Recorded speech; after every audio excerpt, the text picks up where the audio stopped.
നൂറുകണക്കിന് നാട്ടുകാരാണ് ഉദ്യോഗസ്ഥർക്ക് മുൻപിൽ പരാതികളുമായി തടിച്ചുകൂടിയത്. അശമന്നൂർ പായിപ്ര പഞ്ചായത്തുകളുടെ അതിർത്തിയിൽ ഉയർന്ന പ്രദേശത്താണ് നിയമം ലംഘിച്ച് വൻതോതിൽ മല തുരന്ന് മണ്ണെടുപ്പ് നടക്കുന്നത്. അശമന്നൂരിൽ മലകൾ തുരന്ന് നിരപ്പാക്കിയ സ്ഥലത്ത് പ്ലൈവുഡ് ഫാക്ടറികൾ തുടങ്ങുന്നത് വ്യാപകമാണ്.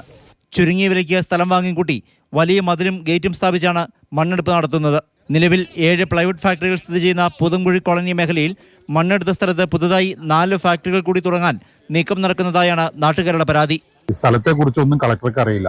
ഇവർ പറയുന്ന തെറ്റിദ്ധാരണയിൽ നല്ല നിരപ്പായ സ്ഥലമാണ്, നല്ല കമ്പനി വയ്ക്കാൻ പറ്റിയ സ്ഥലമാണ്. വ്യവസായ വകുപ്പിന്റെ GM-നോടും കാര്യങ്ങൾ പറയും. അതിന്റെ അടിസ്ഥാനത്തിൽ ഇവർ ഷിഫ്റ്റ് പാസ്സാക്കി ഇങ്ങോട്ട് കൊണ്ടുവരും. കളക്ടർ ഇതിനൊരു സമിതിയെ രൂപീകരിച്ചിട്ട് അതാത് ജില്ലയിൽ അതിനൊരു സമിതി പരിശോധിച്ചിട്ട് ആ സ്ഥലങ്ങൾ കൊടുക്കാൻ കഴിയുമെന്നുണ്ടെങ്കിൽ കൊടുക്കുക.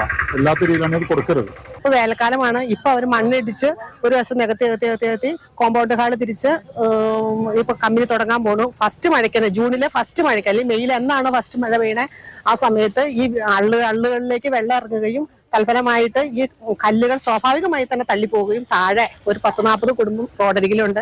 ഈ മലയിൽ നിന്ന് നേരെ ഈ മണ്ണും കല്ലും എല്ലാം വന്ന് ഈ വീടുകൾ നശിക്കുകയും നമ്മുടെ മനുഷ്യർക്ക് തന്നെ ഭയങ്കര ഹാനി വരാനുള്ള ഒരു പ്രവണതയാണ് ഇപ്പോൾ കണ്ടുവരുന്നത്. അശാസ്ത്രീയമായ മണ്ണെടുപ്പും കുഴികൾ നികത്തുന്നതും വൻ മതിലുകൾ കെട്ടുന്നതും വലിയ പ്രകൃതി ദുരന്തങ്ങൾക്ക് കാരണമാകുമെന്ന് നാട്ടുകാർ ഭയപ്പെടുന്നു. താഴ്ന്ന മേഖലകളിലെ ജനങ്ങളും ഭീതിയിലാണ്. പ്ലൈവുഡ് ഫാക്ടറികൾ മൂലമുള്ള പരിസ്ഥിതി മലിനീകരണ പ്രശ്നങ്ങൾക്ക് പുറമെയാണ് മണ്ണെടുക്കുന്നത് മൂലമുള്ള പുതിയ വെല്ലുവിളി. പലതവണ പരാതികൾ നൽകിയിരുന്നെങ്കിലും കാര്യമായ നടപടി ഒന്നും ഉണ്ടായിരുന്നില്ല.